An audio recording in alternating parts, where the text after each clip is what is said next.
You want to be rich, but not restless. You want to succeed, but you don't want to lose sleep, your health, or yourself. So how do you build wealth without letting money own your mind? That's the question behind the Stoic Capitalist.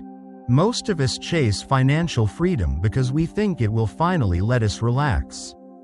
No more debt, no more worry. Once I hit that number, I'll be calm.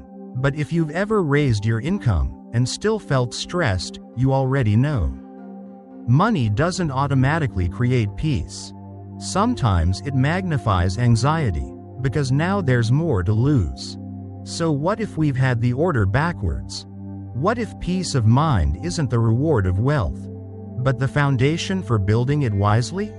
That's what the Stoics would say. We all work hard, save, invest. Then the market dips. News headlines scream. Your group chat panics. You refresh your trading app every 10 minutes, even though nothing you do today will change the long-term chart. Markets rise and fall. Your reaction is optional. Epictetus, born a slave, became a teacher, gave us one of the most liberating ideas in the history of philosophy. Wealth consists not in having great possessions, but in having few wants. He's not saying, don't earn money.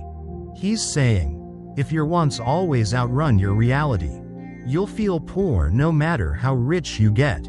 If your wants shrink, even a little, your sense of sufficiency grows. That inner margin is what lets you invest with patience instead of panic. The Stoic Capitalist mindset. Control versus no control. Markets, not yours. Your allocation, yours. Headline noise, not yours. Your reaction to it, yours. Preferred, not required. The Stoics called money a preferred indifferent. It's useful, even good to have, but not the core of your identity.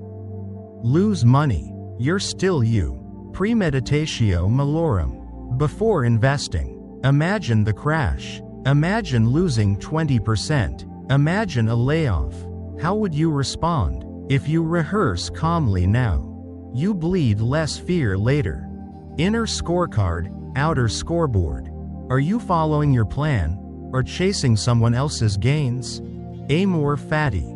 Love what happens, not because you wanted it, but because you'll use it.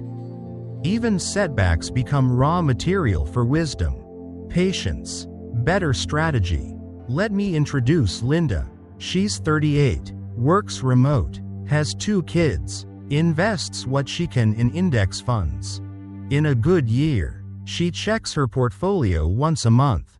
In a bad year, she checks 12 times a day. When the market dipped last year, she almost sold at the bottom. Not because she needed the money, but because the red made her feel unsafe. We walked through 3 Stoic prompts. What part of this is under your control? Answer. Contribution rate, asset mix, spending. If this decline lasted 2 years, what would you do, and what would you feel? Naming the fear shrunk it. If future you, 10 years from now, could speak, what would they say about panic selling today? She laughed. They'd say, stop refreshing. Go play with the kids. Linda stayed invested. No heroic trade, just emotional discipline. That's Stoic capitalism in real life. Whatever you think of Elon Musk, his career is one long confrontation with uncertainty, space rockets exploding, electric cars mocked, social backlash, regulatory heat. In interviews, he's said, if something is important enough, even if the odds are against you, you should still do it. That's not from a Stoic text, but it rhymes with amor fati, leaning toward the difficult because the mission matters more than comfort. For investors, the takeaway isn't bet everything on rockets. It's this: act from principle, not from fear of short-term pain. If Elon is fire, Buffett is stone. Calm, dry humor, patient capital. He still lives in the Omaha house he bought early in his career. He reads for hours. He waits for fat pitches. Buffett is famous for saying, "If you can't control your emotions, you can't control your money." He also talks about the inner scorecard, judging yourself by your own standards, not by other people's results. That's Stoic to the core. During crises, 1987, 2000, 2008, Buffett didn't day trade panic. He acted only when price, value, and temperament aligned. That emotional margin is why he could deploy capital when others froze. The Stoic Capitalist Blueprint. Clarify what you control. Savings rate, diversification, rebalancing schedule, time horizon. Define enough. How much do you need for basic security? For comfort? For luxury? Pre-commit rules. I will not sell long-term positions based on headlines. Rebalance only quarterly. If market drops 20%, I review allocation, not feelings. Negative visualization. Once a month, picture a 30% drop.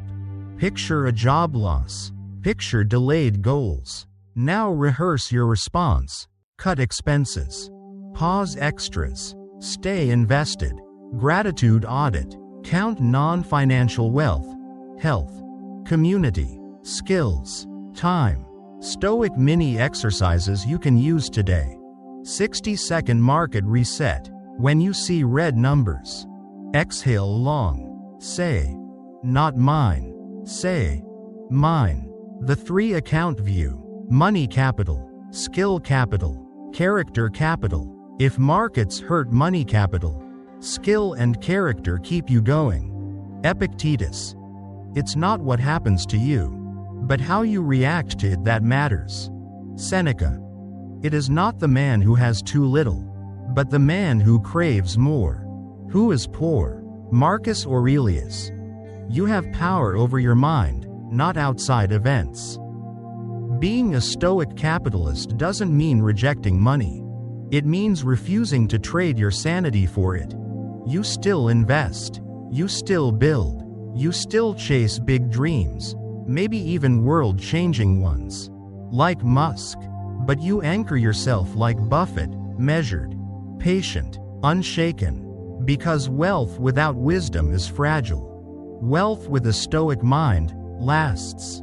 If you're building a life where money supports meaning, not the other way around. Subscribe to the Stoic Journey. Each week we turn ancient wisdom into practical tools for modern chaos. So you can grow wealth, keep your peace, and live on your own scorecard.